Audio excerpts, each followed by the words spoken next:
Hello students, कैसे हो आप सब। मैं आपका टीचर विशाल गुप्ता। आज मैं आपको क्लास 12 सब्जेक्ट बिजनेस स्टडीज़ के चैप्टर नंबर 12 कंज्यूमर प्रोटेक्शन को करवाने जा रहा हूँ। स्टूडेंट्स, कंज्यूमर प्रोटेक्शन क्या चीज़ होती है, सबसे पहले हम इसका मीनिंग क्लियर करते हैं। So consumer protection refers to the protecting the interest of the consumer. Consumer के इंटरेस्ट को प्रोटेक्ट करने के लिए बना है कि ताकि कंज्यूमर के साथ कुछ गलत ना हो, उनको सेव करके रखना है ताकि उनको जो पैसा वो खर्च किया है, उन्होंने वो गुड किसी आइटम को खरीदने के लिए, किसी गुड को खरीदने के लिए, उसकी रिटर्न उनको प्रॉपर मिले और उनके साथ कोई धोखा ना हो। आगे मैं पढ़ रहा हूं। N analysis of the market management has made it clear that consumer is a king pin. एक एनालिसिस जो मार्केट मैनेजमेंट से निकल के आया है कि कंज्यूमर किंग पिन होता है मार्केट का। The producer should produce goods keeping in mind the requirement of the consumer. और प्रोड्यूसर्स को भी कंज्यूमर की ज़रूरतों को देखते हुए, उसकी ज़रूरतों को मद्देनजर रखते हुए ही गुड्स को प्रोड्यूस करने चाहिए। एंड सेटिस्फाई द कंज्यूमर, और कंज्यूमर को संतुष्ट रखना चाहिए, सेटिस्फाई करना चाहिए। But it is observed that this obligation is neglected by some businessman. पर यह देखने में आया है कि कुछ जो बिजनेसमैन है अपनी इस जिम्मेदारी को नज़रअंदाज कर जाते हैं। And they are involve in the unfair practices, और वो गलत तरीके अपनाते हैं such as supply of sub standard quality का सामान बेच के, अडल्ट्रेशन मिलावट वाला सामान बेच के। So there is need for consumer protection. Hence consumer protection means protecting the interest of the consumer. तो स्टूडेंट्स, इस पैराग्राफ में मैंने सिर्फ आपको ये बताया है कि कंज्यूमर प्रोटेक्शन क्या होता है और कंज्यूमर प्रोटेक्शन की क्यों ज़रूरत है। ठीक है जी। हम इस चैप्टर को डिफरेंट वीडियोस में करेंगे। ठीक है जी। मैं आज की वीडियो में एक तो मैं इसका आपको मतलब समझा दिया, दूसरा इसके इंपॉर्टेंस के पॉइंट में अब आपको बताता हूं इंपॉर्टेंस ऑफ कंज्यूमर प्रोटेक्शन क्या है, और उसके बाद हम इस बात करेंगे इसके legal protection to the consumers की। तो ये तीन चीज़ें आज हम डिस्कस करेंगे। पहला तो हमने क्लियर कर लिया इसका मीनिंग, ठीक है जी। उसके बाद इंपॉर्टेंस ऑफ कंज्यूमर प्रोटेक्शन, और तीसरा पॉइंट जो डिस्कस करेंगे वो है लीगल प्रोटेक्शन टू कंज्यूमर्स। तो इसके अगले टॉपिक्स मैं अगली वीडियोस में आपको करवाता रहूँगा। ठीक है जी। तो चलिए अब हम डिस्कस करते हैं from the consumers point of view. मतलब इंपॉर्टेंस ऑफ कंज्यूमर प्रोटेक्शन वो दो तरीके से अंडरस्टैंड की जा सकती है। एक तो from the consumers point of view, और दूसरा from business man's point of view. Business के पॉइंट ऑफ व्यू से या बिजनेस मैन के पॉइंट ऑफ व्यू से कंज्यूमर प्रोटेक्शन की क्या इंपॉर्टेंस है, क्या लाभ है उसके। तो कंज्यूमर जो है from the consumers point of view में सबसे पहला पॉइंट जो बनता है वो है कंज्यूमर इग्नोरेंस। मैं एक बार आपको पहले पॉइंट रीड कर देता हूँ, फिर एक एक करके मैं इसको एक्सप्लेन करूँगा।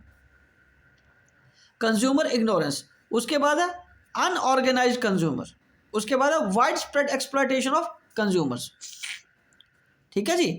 कंज्यूमर इग्नोरेंस, अनऑर्गेनाइज्ड कंज्यूमर्स, और तीसरा है wide spread exploitation of the consumers. From businessman point of view, long term interest, मतलब कंज्यूमर के लॉन्ग टर्म इंटरेस्ट के लिए ही है ये। बिजनेसमैन या बिजनेस यूजेज सोसाइटीज रिसोर्सेज। तीसरा पॉइंट है सोशल रिस्पॉन्सिबिलिटी। चौथा पॉइंट है मॉरल जस्टिफिकेशन। पांचवा पॉइंट है गवर्नमेंट इंटरवेंशन। सिक्स पॉइंट है consumer is purpose of the business.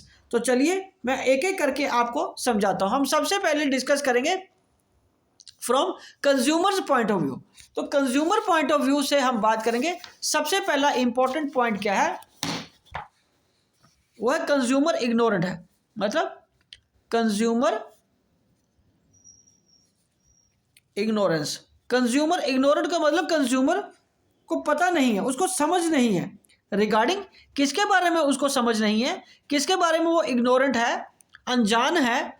वो है रिगार्डिंग हिज और हर राइट्स एंड रिस्पॉन्सिबिलिटीज।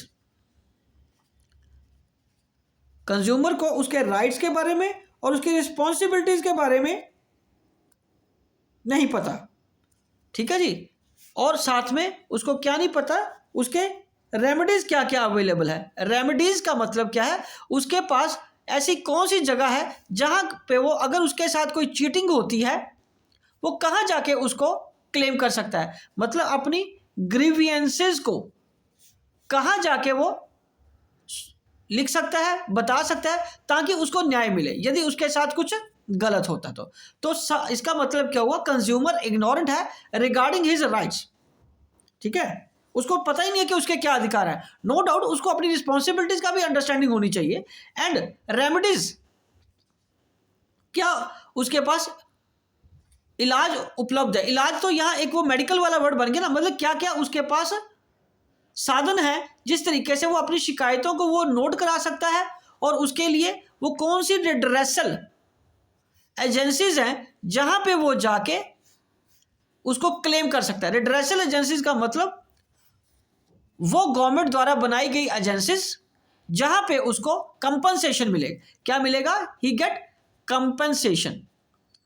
ठीक है जी, तो कंज्यूमर इसलिए इग्नोरेंट है, कंज्यूमर इग्नोरेंट है। तो इस अवेयरनेस को स्प्रेड करने के लिए, to spread awareness, so that to spread this awareness so that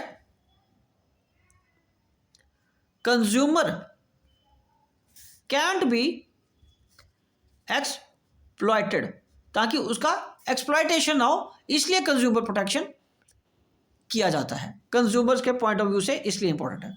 और दूसरा पॉइंट जो है इंपॉर्टेंट है वो है अनऑर्गेनाइज्ड कंज्यूमर। अनऑर्गेनाइज्ड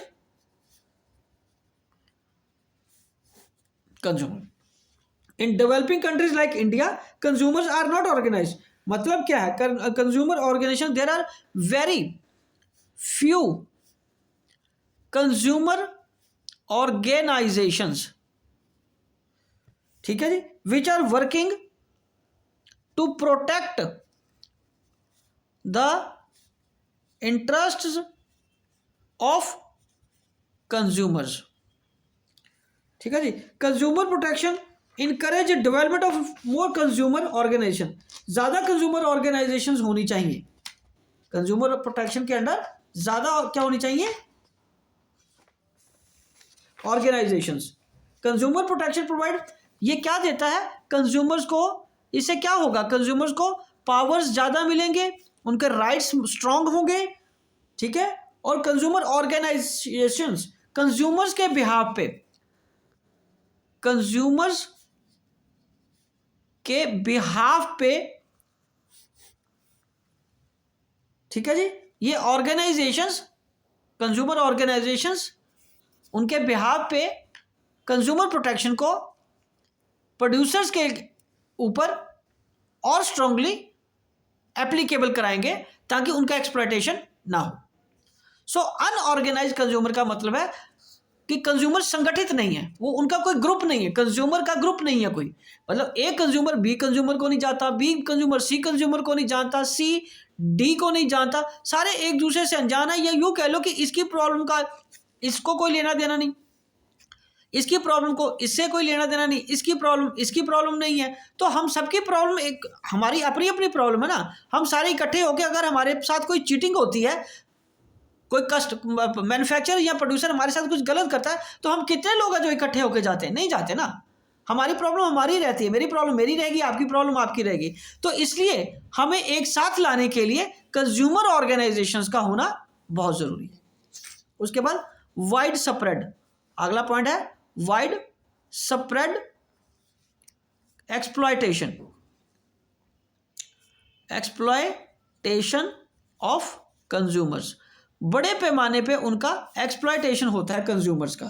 ठीक है, नो डाउट वो किंग पिन है, लेकिन फिर भी उसका होता है, क्योंकि वो क्या करते हैं प्रोड्यूसर, अनफेयर ट्रेड प्रैक्टिसेस करते हैं, एक्सप्लॉयट करते हैं कंज्यूमर्स को।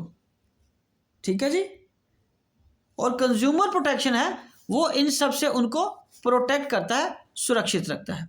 ठीक है जी, ये 3 पॉइंट है जो कंज्यूमर के पॉइंट ऑफ व्यू से इंपॉर्टेंट है। पहला कंज्यूमर इग्नोरेंस, दूसरा अनऑर्गेनाइज्ड कंज्यूमर, और तीसरा wide spread exploitation of the consumer. चलिए अब मैं आपको आगे डिस्कस करूंगा प्रोड्यूसर के पॉइंट ऑफ व्यू से, ठीक है जी। तो अब हम क्या डिस्कस करेंगे, प्रोड्यूसर के पॉइंट ऑफ व्यू से वो क्यों इंपॉर्टेंट है। तो सबसे पहले हम डिस्कस करते हैं प्रोड्यूसर के पॉइंट ऑफ व्यू से। पहला जो पॉइंट था वो मैंने आपके सामने यहाँ जो पॉइंट रखे थे ना, इसको सामने रख लीजिए। लॉन्ग टर्म इंटरेस्ट मतलब लॉन्ग टर्म इंटरेस्ट मतलब इसका क्या है। लॉन्ग टर्म इंटरेस्ट में सबसे पहले क्या है, आफ्टर लिबरलाइजेशन और ग्लोबलाइजेशन आने के बाद कंपटीशन बहुत बढ़ गया था। आफ्टर लिबरलाइजेशन एंड ग्लोबलाइजेशन के बाद क्या हुआ, मार्केट एक्सपैंड हो गई थी, कंपटीशन इंक्रीज हो गया। Increase in competition, there is increase in competition, ठीक है जी। तो इस कंपटीशन को में जीतने के लिए, बड़ा मार्केट का शेयर कैप्चर करने के लिए, कंज्यूमर को टू मेक कंज्यूमर हैप्पी मतलब satisfied, variety of goods has been produced, ठीक है, keeping in mind the requirement of consumers, ठीक है जी। कंज्यूमर, क्योंकि कंपटीशन बढ़ गया था तो कंज्यूमर की रिक्वायरमेंट को देखते हुए गुड्स बनाएंगे। तो जो बिजनेसमैन, ठीक है जी, इनके कंज्यूमर के इंटरेस्ट को इग्नोर करेगा, if any businessman ignores the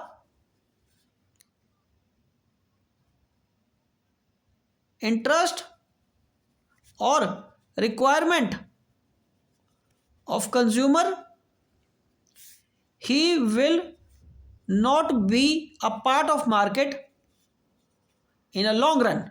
तो अगर आपको लंबे समय तक बिजनेस में टिके रहना किसी बिजनेसमैन को, तो कंज्यूमर की ज़रूरतों को पूरा करना पड़ेगा और कंज्यूमर के इंटरेस्ट को प्रोटेक्ट करना पड़ेगा और कंज्यूमर को सेटिस्फाई रखना पड़ेगा। उसके बाद है business uses societies resources. Business क्या करता है, सोसाइटी के रिसोर्सेज को इस्तेमाल करता है, तो and earn profits from the society bye manufacturing goods, ठीक है, by using societies resources.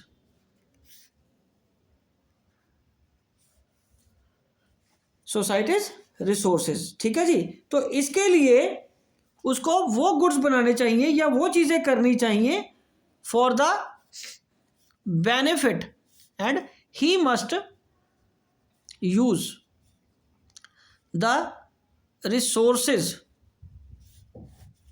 For the benefit of consumers only, ठीक है जी। थर्ड पॉइंट क्या है इसका, तो उसका थर्ड पॉइंट क्या है, सोशल रिस्पॉन्सिबिलिटी।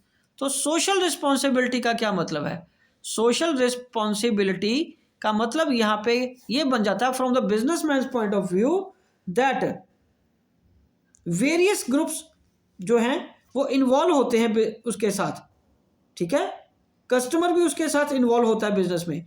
कोई भी business can't be run without consumer, ठीक है जी। तो it is social responsibility of the business man to understand and fulfill his commitment to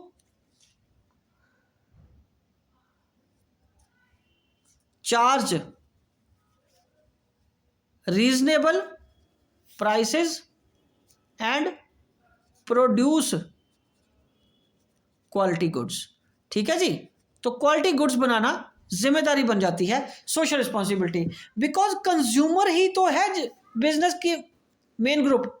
ठीक है जी, अगर कंज्यूमर ही नहीं होगा तो बिजनेस कहाँ क्या रहेगा।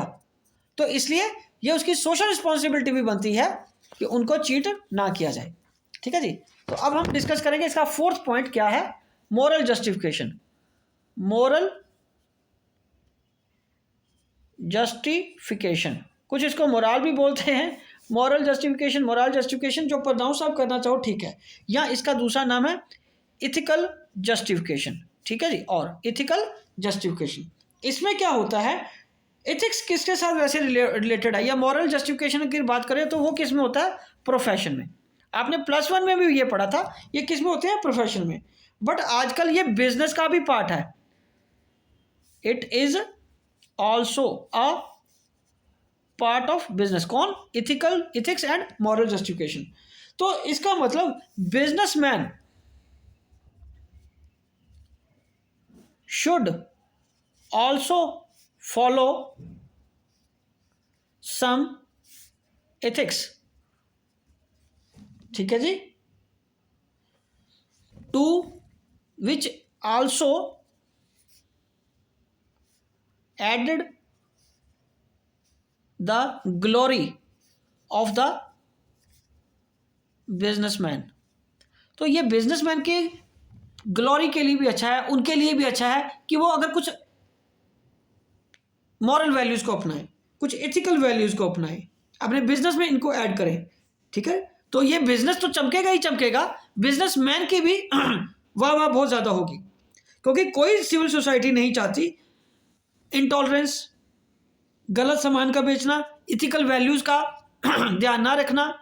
ठीक है, तो ये चीजें बिजनेसमैन को भी अपनानी चाहिए, उससे बिजनेस की के साथ साथ बिजनेसमैन की ग्लोरी भी बढ़ेगी।